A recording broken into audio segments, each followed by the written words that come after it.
महाराज प्रत्येक दुसरा दुकानदार त्या अंकलेश्वरच्या नावाने बोमा मारतोय की साहेब तिकडे लोक जात आहेत आणि स्वस्तात घेऊन येतात. अरे त्यांना भेटतंय, रिपोर्ट भेटताय, बिल भेटतंय, ते घेऊनच येणार ना. ते काय चुकीचं आहे मित्रांनो? हे अंकलेश्वर वाल्यांनी तुमचं दुखणं पकडलेलं आहे. त्यांच्या नावाने बोमा मारणं बंद करा. ते एकदम बरोबर आहेत. आपल्या चुका सुधारावा. मित्रांनो, शेतकऱ्यांना माझ्या हात जोडून विनंती आहे की तुम्हाला 99% दुकानदार अंकलेश्वरच्या रेटमध्ये देईल. मी सांगितलेला फॉर्म्युला तुम्ही फक्त वापरा. 99% दुकानदार सांगतोय मी.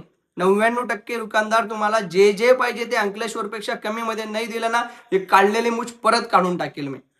काय करायचं तुम्हाला सांगतो मित्रांनो.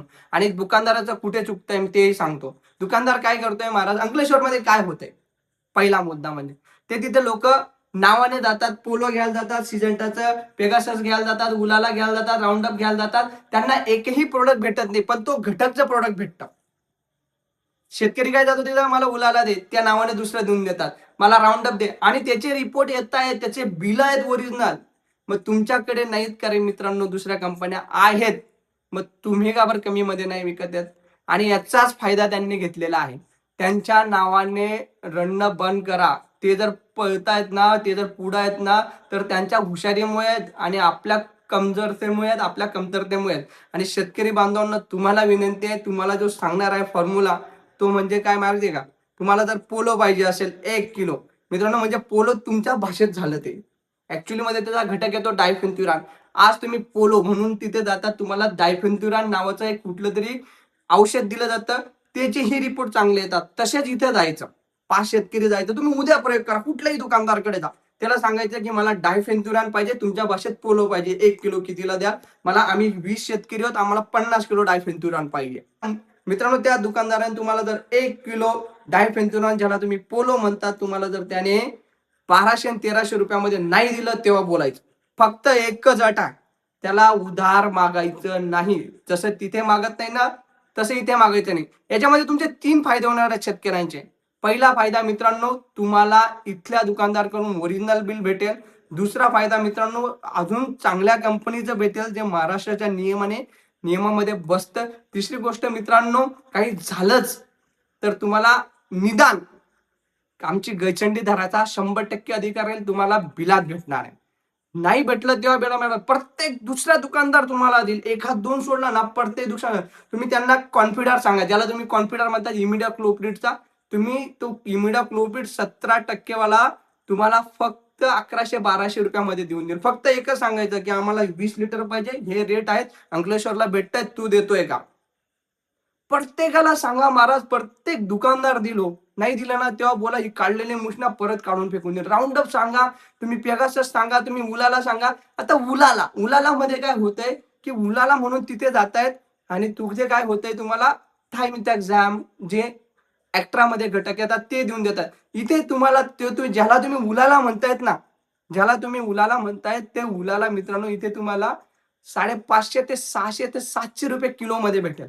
नाही भेटलं तेव्हा भेटल. आणि दुसरी महत्वाची गोष्ट, रिपोर्ट नाही भेटले ना, तेव्हा बोलायचं. अजून रिपोर्ट पण भेटणार. साला पहिला फवारणीला काही बी मारलं तर रिपोर्ट भेटतो, तरी रिपोर्ट भेटणार महाराज. आणि ब्रँडेड कंपनीचे भेटेल. आर्मी हेअर रेट सांगतोय ना तुम्हाला, 700 रुपयामध्ये मी 1 किलो उलाला देऊन देईल, ज्याला तुम्ही उलाला म्हणता. ऍक्च्युअल मध्ये उलाला नसते, त्याच्यामध्ये थायमिथॅक्झॅम किंवा इतर कुठले घटक टाकले असते, त्याचेही रिपोर्ट चांगले येतात, बिलाट भेटते. आपली भारत सरकारची तर एवढी किंमत आहे की ती थोडं 19-20 तर चालते द्या. तर मित्रांनो, हा तो गोष्ट आहे. फरक काय आहे माहितीये का? त्या अंकलेश्वरवाल्यांनी, दुकानदारांच्या चुक्या काय होत्या, त्या अंकलेश्वरांनी एक गोष्ट तुमची पकडून घेतलेली आहे, ती म्हणजे की यांना उधारीमुळे कमी रेटमध्ये विकता येत नाही. आणि शेतकरी बांधवांना जे जे तिथे जात आहेत ना, तुम्ही ग्रुप करा, जा दुकानदाराकडे. तुम्ही ज्याच्याकडे उधार घेतायत ना, त्याच्याकडे नका जा, दुसऱ्याकडे जा, त्याला सांगा हे तुम्हाला आणून देतो का, तो आणून देईल. आणि तिसरी महत्वाची गोष्ट महाराज, सगळ्या शेतकऱ्यांना माझा एकच प्रश्न आहे. तुम्ही म्हणतात बोऱ्याच्या बोऱ्या भरून आणल्या मी 10,000 रुपयामध्ये. मित्रांनो, तुमच्याकडे 10,000 रुपये तर दुकानदाराकडे 10 लाख रुपये, तो का जात नाही तिथे, तो का आणू शकत नाही? हे साधे साधे प्रश्न आहेत. मी एक शेतकऱ्याचा काल मी असा हात ठेवला त्या बॅगेवर, माझ्याकडे घेऊन असं, म्हणजे माझ्याच दुकानाच्या बाजूला मी हात ठेवला, म्हटलं काय मॅग्नेशियम सल्फेट नाही, म्हणे 0 बाउन्स होते. साला त्याच्यात जाऊ दे काय बोला होता, पण हे सत्य घटना आहे महाराज. खतांमध्ये जाऊ नका त्यांच्याकडे, पण पावडरी बिलात भेटतायत, तिथे बी बिलात भेटतील, इथेही बिलात भेटतील, काही एक प्रॉब्लेम नाही. ही सगळी अशी खिचडी आहे आणि दुकानदारांचा जो लूप होल पकडलेला आहे ना त्यांनी, त्याचा हा फायदा आहे. प्रत्येक दुकानदाराने 5 आयटम ठेवा आणि प्रत्येक शेतकऱ्याला सांगा की दादा एवढे अँक्लोशरचे माल आहे, मी हे उधार करू शकत नाही. मग तुम्ही विका ना हो. तुम्ही पेगासस तुम्ही कितीला विकाल अर्धा किलो? हे असं 1700-1800 ला जातंय, ज्याला तुम्ही डायफेन्थुरान म्हणता. तुम्ही पेगासस म्हणता, पण मी त्याला डायफेन्थुरान ॲक्चुअली टेक्निकल नेम तसं आहे त्याचंवालं. तुम्हाला मित्रांनो ₹1000 ला पेगासस भेटून जाईल. त्याला तुम्ही पेगासस म्हणता, ॲक्चुअलमध्ये डायफेन्थुरान आहे. आणि आता याच्यानंतरही काही जे शेतकरी म्हणत असतील, की तुझ्या गांडीला मिरच्या लागल्या, तुमचे धंदे होत नाही, असं होत नाही. भावड्या, ज्यांना काही, ज्यांना असं वाटतंय, तर मला तरी त्या कॅटेगरीत पकडू नको. तुम्ही जिथे जातायत ना घ्यायला, ये इकडे. हा सगळा माल कुठे जातोय? कुठे? गुजरात. इकडे या, साहेब. हे सगळं गुजरात आहे. तुम्ही म्हणाल झालं वरली पेटी धावतोय. हे खालचे धाव, खालचे आईच्या गावात. हे बघ कुठले आहे? साहेब, गुजरात. इकडे या साहेब, ते नका, इकडे या. इकडे या साहेब. हे बघा कुठे जातंय? जळगाव. हे बघा छत्रपती संभाजीनगर. आणि हे तर तुम्हाला सांगायलाच नको अजून. तर मला काही एक रुपयाचा फरक पडत नाही आणि मी त्याच्यामध्ये घुसतही नाही. मला ते सेगमेंटचा कस्टमर बी नकोय. मला त्या सेगमेंटचा फार्मर बी नको आहेत किंवा हेही नको आहेत. पण शेतकऱ्यांचं नुकसान जर होऊ शकतं तर कसं होऊ शकतं? जर तिथे काही झालं ना मित्रांनो, जळून गेलं, काही झालं, तर तुम्ही बी करू नाही शकत. तुम्ही फक्त पांगर घालू शकतात. इथे नाही काही दुकानदार तुम्हाला पैसे देणार नाही, मान्य केलं. दुकानदार सांगतील कंपनीपासून घ्या, मान्य केलं, पण त्या दुकानदाराची बदनामी करायला तुम्हाला तेवढी तरी वाव राहील.